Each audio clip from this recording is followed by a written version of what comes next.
Hello everyone and welcome to an ongoing series where we categorize players by their learning and playing style and not by the character they're playing.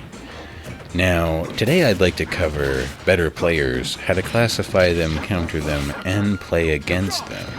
The difference between a better player and what we've covered so far in these two videos are that a better player is not bound to one playstyle, and on top of that, against what I have been saying the whole time, the better player will not only switch up their player styles, but they will also maximize the benefits of their character's strengths. Each stock here, this Belmont plays progressively differently. In the first stock, he was sort of more of a predictive, I'm going to play against your character type. I mean, of course, when you see DDD, who wouldn't?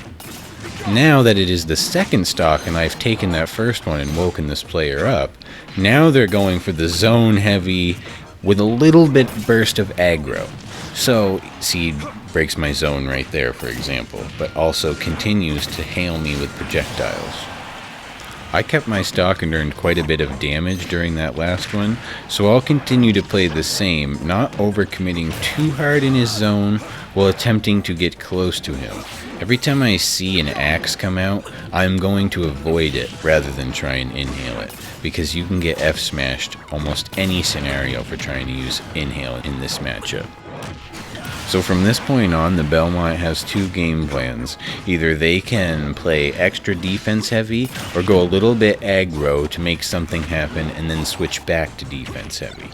So, I will continue to play again, similarly to how I was, avoiding the axe at all costs and not using inhale very often. Except right there, I could have heavily paid. He could have evened the game up right there, but it must have caught him off guard because I hadn't been using inhale much prior to that, so it's harder to get a read on that move. One of my player weaknesses sometimes is the closer I see someone to their stock, the more I want to play terribly. What was that up B? That is my singular greatest weakness as a player at this point, is the fact that I just want to do scrub things. But scrub things lose games versus good players. Now the thing I haven't discussed yet this whole time is on top of them switching their player styles, you also have to know the quirks and the little tricks and whatever you can get away with pressing in this matchup. You have to know how to fight Belmont as well.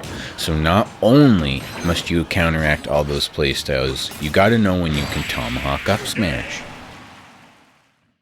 So, now you partly know why I haven't covered better players yet, because we are going to need to cover even more one-dimensional playstyles before we can really delve deep in what it takes to be good and constantly rotate through them all and adapt based on the scenario. Hey, and if you like what you see, like and subscribe. I don't know why I sang this part.